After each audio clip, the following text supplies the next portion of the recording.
Have you ever considered that fasting might unlock a deeper spiritual connection you never thought possible?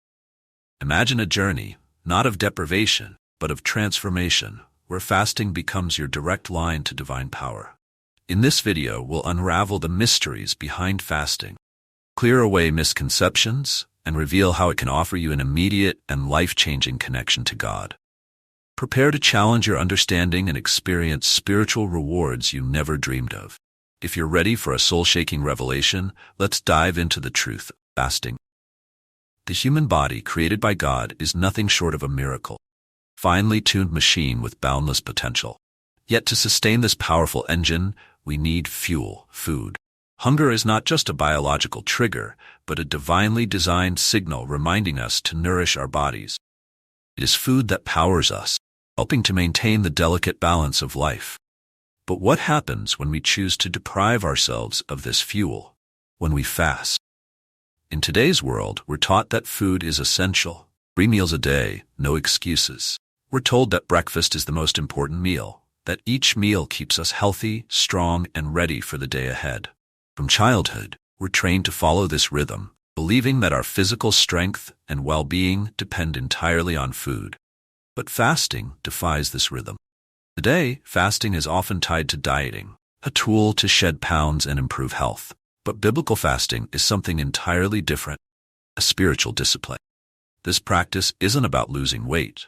It's about gaining spiritual strength. Fasting stretches across centuries as a way to deepen one's faith, connecting the physical act of hunger, the soul's yearning for divine connection. By abstaining from food, we open a door to an experience far beyond the physical. Take a look at the Old Testament, where fasting was not just a personal choice but a divine command. In Leviticus 16:29, God instructed the Israelites to observe Yom Kippur, the Day of Atonement, with fasting. This wasn't merely about abstaining from food, it was about afflicting the soul, reflecting on the solemnity of their salvation. Through fasting, they connected with the high priest's sacrifice, understanding that atonement and renewal came through this sacred act. On Yom Kippur, the purpose of fasting was profound. God wanted his people to contemplate their need for atonement. The high priest would enter the Holy of Holies, offering the blood of an animal to cleanse the nation's sins. In Leviticus 16:24, we see the detailed ritual, a powerful symbol of forgiveness. The people fasted, not just out of obedience, but to spiritually unite with the high priest's act of sacrifice, a reminder of the weight of their sin and the mercy of God.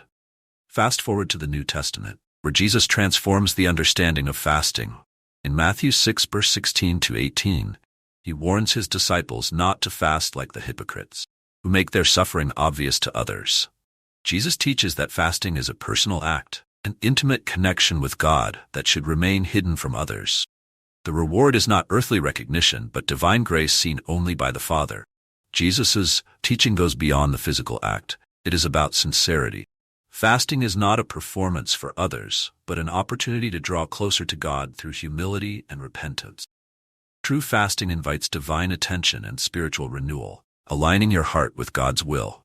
Fasting becomes a sacred act between you and God. It's a quiet, private connection that God sees in secret and honors openly. When you deny yourself food, an essential pleasure, you catch the attention of heaven. Jesus repeatedly warns us about the dangers of fasting for public admiration. It's a spiritual discipline meant to draw you closer to God, not to the applause of others. Jesus made it clear, fasting isn't an optional exercise, but a core spiritual discipline. When he says when you fast, he implies that it's expected of us, a way of exchanging physical sustenance for spiritual nourishment. The real power of fasting comes when it's paired with prayer, seeking God in the quiet places of your heart.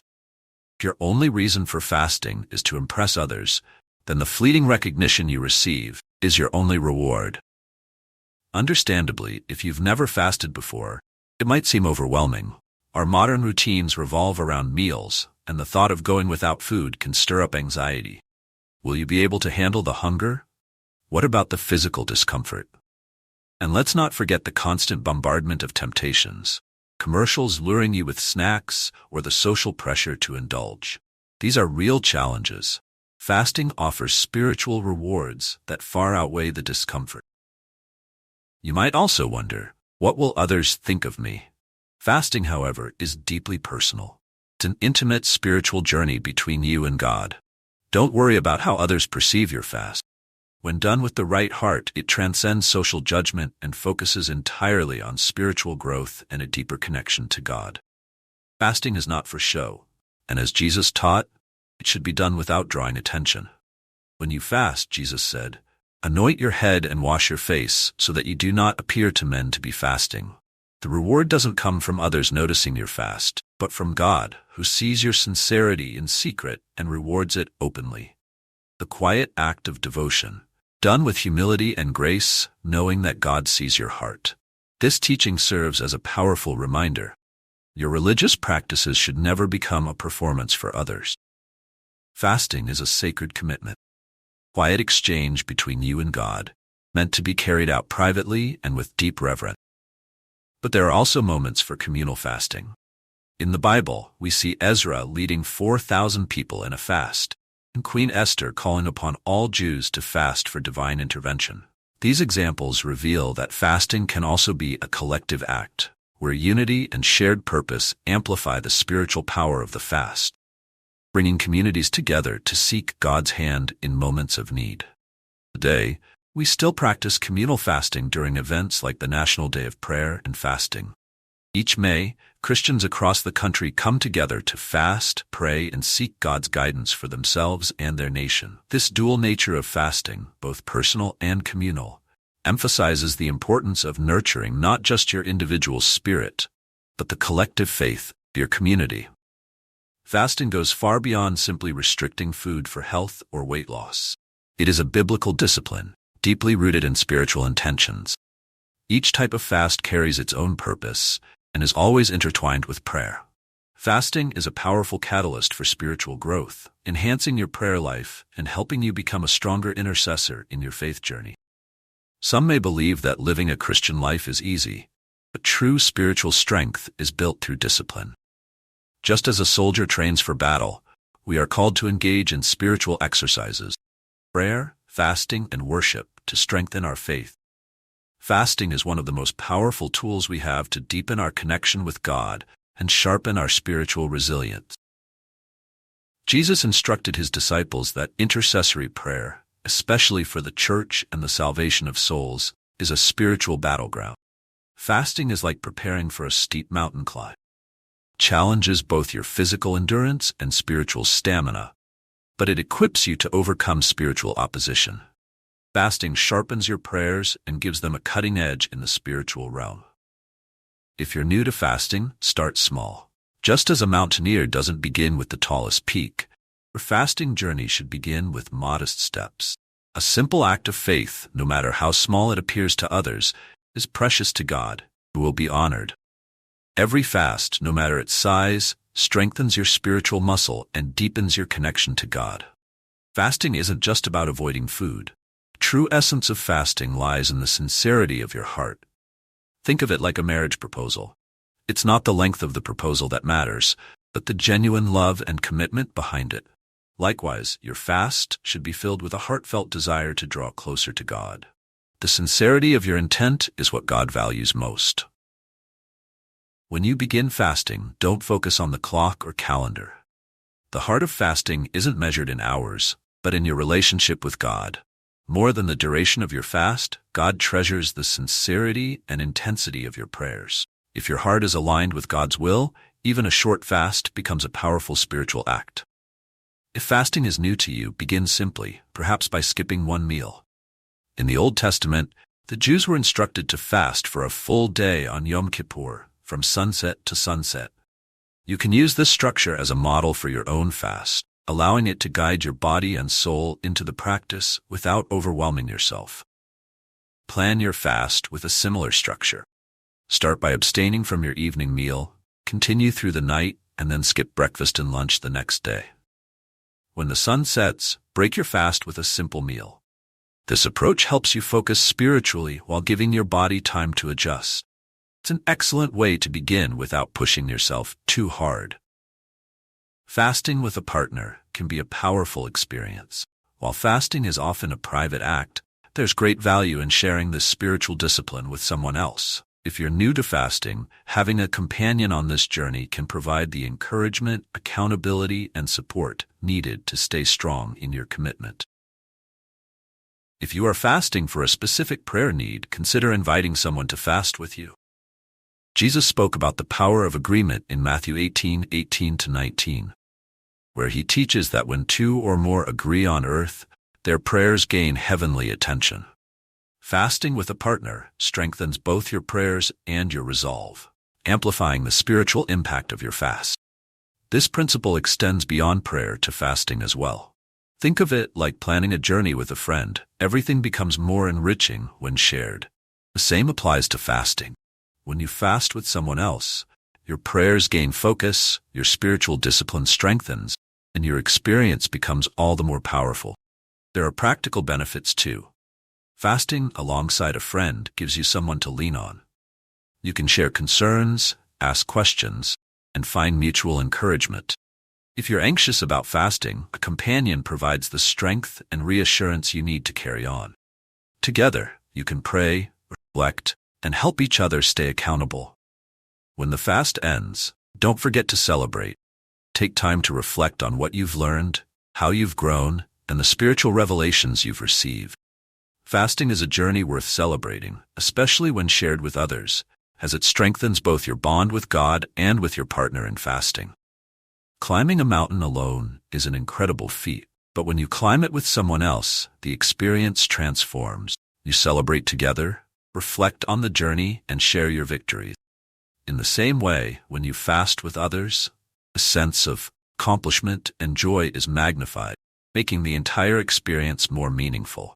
Similarly, when you fast with a friend or prayer partner, the joy of completing the fast is multiplied. The shared experience enhances the spiritual rewards, making the victory even sweeter as you both reflect on what God has done through your prayers and fasting. Fasting with a partner introduces a sense of accountability.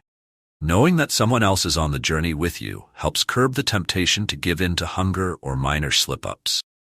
This mutual support keeps you focused and dedicated, providing the strength to continue even when the fast gets tough. It's like having a workout buddy. You're more motivated to stick to your goals. When fasting with someone else, their presence encourages you to keep going, even during the most difficult moments. Their companionship offers a subtle but powerful push to help you stay disciplined and faithful to your commitment. You might think you're strong enough to fast on your own, and that's admirable. But for those who are new to fasting or find it difficult, having a companion by your side makes all the difference. Their understanding and shared experience provide a sense of comfort and make the journey feel less daunting. Fasting together also strengthens the bond between you and your companion. It builds trust and spiritual camaraderie, increasing the likelihood that both of you will succeed in your fast and experience a deeper spiritual breakthrough. Fasting with intention is crucial. Before you begin, take time to reflect on why you're fasting. What is your purpose? Just as David faced Goliath with a clear, unwavering goal, your fast should be driven by a compelling spiritual need. When you identify your purpose, it fuels your fast with greater meaning and focus. Fasting is far more than just skipping meals or devoting time to prayer. It's about aligning your sacrifice with a higher spiritual goal. Ask yourself, what am I willing to give up in exchange for a deeper connection with God? When your fast has a defined purpose, every moment becomes more intentional and spiritually enriching. To reinforce your commitment, try writing down your reasons for fasting. Putting your intentions on paper gives them clarity and makes them feel more concrete. As time passes, your written goals will help you stay focused and avoid the temptation to waver in your spiritual journey. This simple act of writing sharpens your focus, reminding you of the seriousness of your decision to fast. When you see your reasons laid out in front of you, it becomes easier to stay determined, even when the fast gets difficult. Turning abstract intentions into a tangible, written plan makes a world of difference. It increases your chances of staying committed throughout the fast and helps guide your thoughts and prayers in a more focused way. Proper preparation is key to a successful fast. Don't enter into it casually. Meticulous planning and a strong commitment will help you avoid failure. Fasting is not about testing your limits, but about making a firm decision to seek God for a specific spiritual purpose. Turn your desire for deeper spirituality into a concrete plan of action. Commit to sincerely seeking God through fasting and trust in His grace carry you through. Power of fasting comes when you let go of your own strength and rely on divine support. Let's look at the different types of fast. An absolute fast is the most intense, involving a complete abstinence from both food and water. Paul practiced this fast for 3 days after his dramatic encounter with Jesus on the road to Damascus, as we see in Acts 9:9. Paul was without sight for 3 days and neither ate nor drank.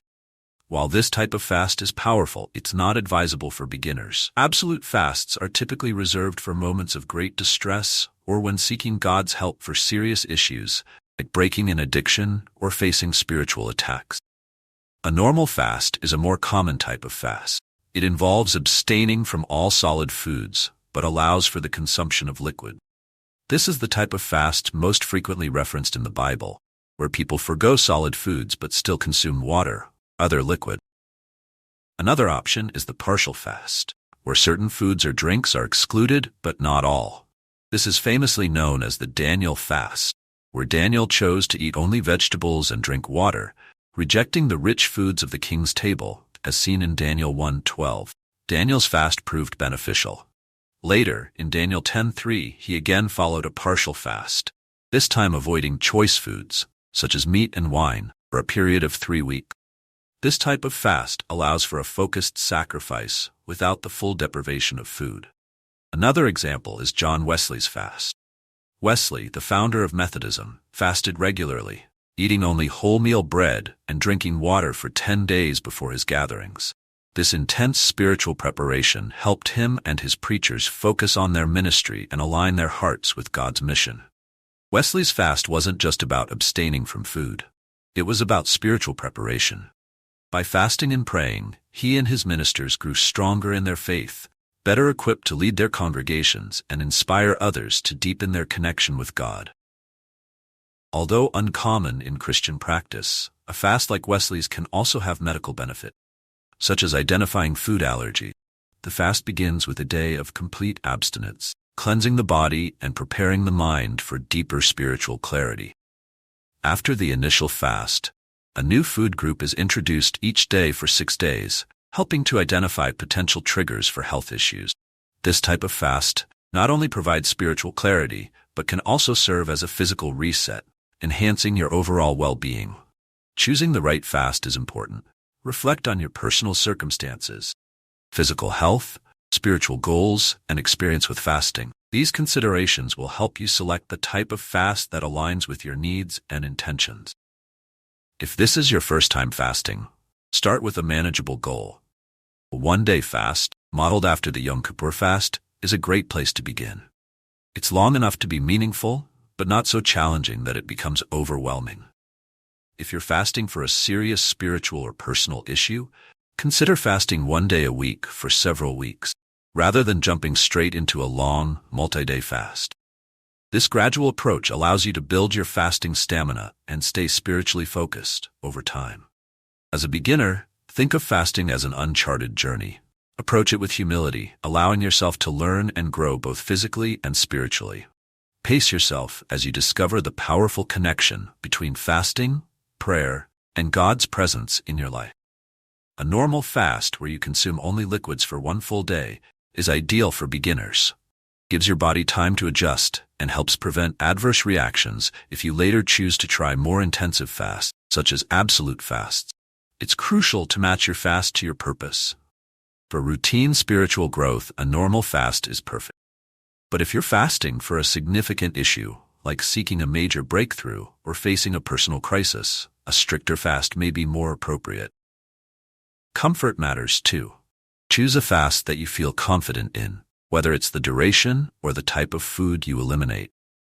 Doubt or guilt should never cloud your fast. You should feel spiritually empowered and comfortable with your decision, knowing it aligns with your heart's desire. Timing is important. Look at your schedule and determine when fasting will fit best into your life. Avoid fasting on days when it might be too difficult to focus, such as during holidays or major events, so that your fast remains spiritually fruitful. If you have major events coming up, such as holidays or celebrations, plan your fast around them. As a beginner, it's best to avoid long fasts until you know how your body and emotions will respond. Starting with a one-day fast is a great way to ease into the practice. No matter what type of fast you choose, remember that it's an act of faith. God sees your heart, and even the smallest fast, done with the right intention, will be honored. Trust that your effort, no matter how small, brings you closer to Him. In prayer, ask God for wisdom and clarity as you begin your fast. Fasting isn't just about giving up food. It's about your heart's posture and your desire to deepen your connection with God. Sincerity and faith are what draw you closer to Him. Let our fast be a private act of devotion, seen not by others but by God, who sees what is done in secret and rewards us openly. Trust that your quiet commitment to Him will be met with divine grace. We give thanks to the Lord for the discipline fasting brings into our lives. It teaches us to rely less on our own strength and more on His divine power. May your fasting journey be filled with grace and transformation. Amen.